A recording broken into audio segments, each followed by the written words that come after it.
মেয়েটা পছন্দ হয়েছে, এবার বলির ব্যবস্থা করো। আমার না ননদের ওই ঝগড়া লাগাতে খুব ভালোবাসি। বললো পছন্দ হয়েছে, বললে মন্দ না, তবে একটু বেশি লাগে। সতীন, তোমার সতীনের ছেলেটা অভিনয় ভালোই করেছে। দুর্গার বাপ যখন জিজ্ঞাসা করলো তুমি কি নিজে পাত্রী দেখে, মুখ নিচু করে বসে এমন ভাব দেখালো যেন ভাজা মাছটা উল্টি খেতেই জানে না। শয়তান আসুক না বাড়িতে, ওর তেলটা আমি আচ্ছা করে লাগাবো।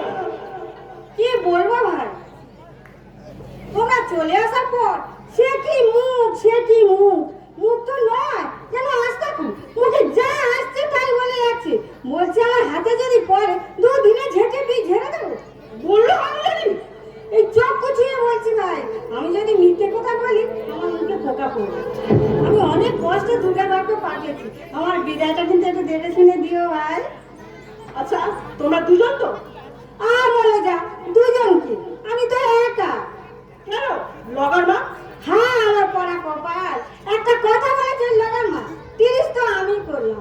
দুর্গার বাপ শুনেছে অভিজিৎ তোর সতীনের ছেলে।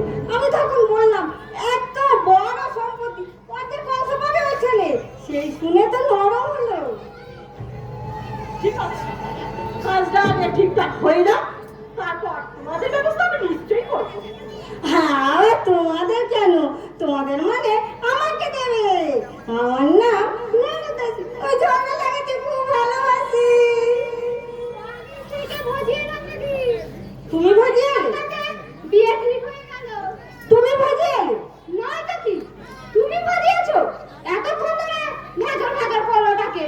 তুমি তো এসেই এক থালা মাংস ভাত গিলে শুয়ে পড়ে নাক ডাকিয়ে ঘুম মারলে। মরণ দশা। চোপা করলি না হারামজাদি। কি বলিস চাতামিছি? আমি হারামজাদি? হারামজাদি তোর মা, হারামজাদি তোর চোদ্দ পুরুষ। চপ্পল লাগাচ্ছিস? হাওয়াই চপ্পল? চপ্পল আমার পায়ে নেই, মুখ ছিঁড়ে দেবো। কি হচ্ছে? তুই এগিয়ে আয়, মায়ের কি হস তোর? এগিয়ে আয়। তুই এগিয়ে আয় না। তুই আর কথা কইনি তো চপ্পলের, তোর কীর্তি কাহিনী কেউ জানে না ভেবেছি। হাঁটার মারি ভেঙে দেবো ছুচামুখী।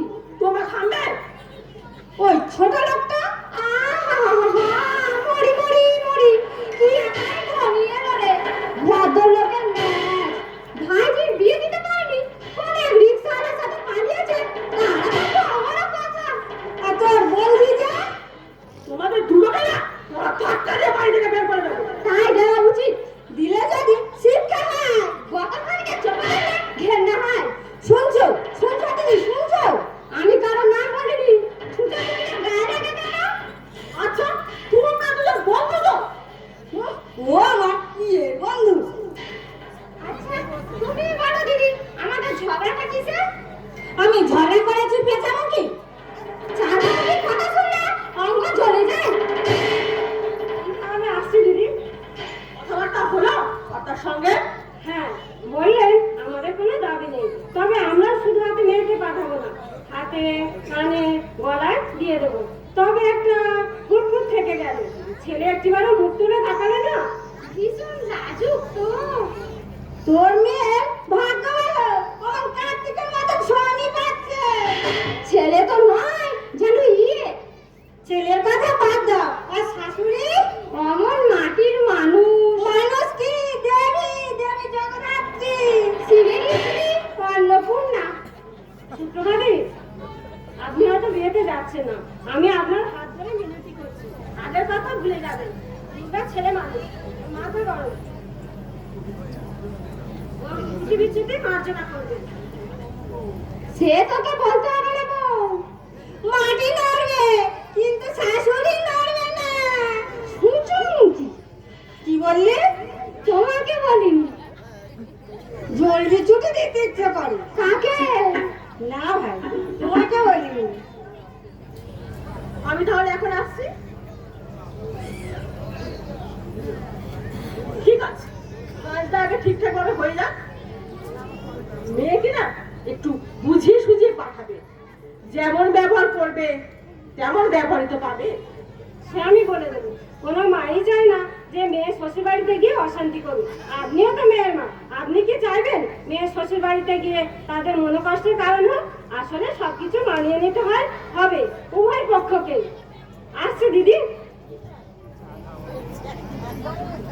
তোমরা যাবে না মাসি?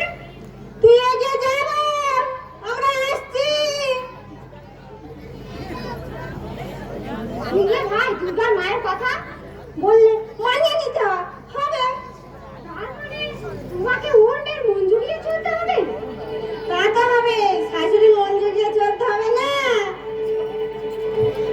ওকে আমি আসমানি দিয়ে কাটবো। আমার নাম সুপ্রভা দত্ত। আসুন না বিয়ে হয়ে বাড়িতে, কে যাবি? ভাঙবো, ভাঙবো, ভাঙবো। তবেই আমার শান্তি। ছোট লোকের মেয়ে এত খরচ কথা আমার মুখে মুখে তর্ক করে, আমার মেয়েদের বলে কিনা গাধা। এর প্রতিশোধ আমি নেব, নেব, নেব।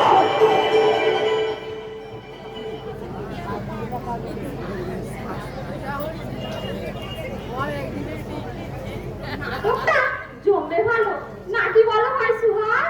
সবই তো ভগবান দিচ্ছে, আমরা তো শুধু নিমিত্ত মাত্র। হারামজাদির দফাঘাত চূর্ণ হবে, বড় বড় গুলি বেরিয়ে যাবে এবার। যা একখান শাশুড়ি দিলাম দুর্গাকে সারা জীবন মনে থাকবে।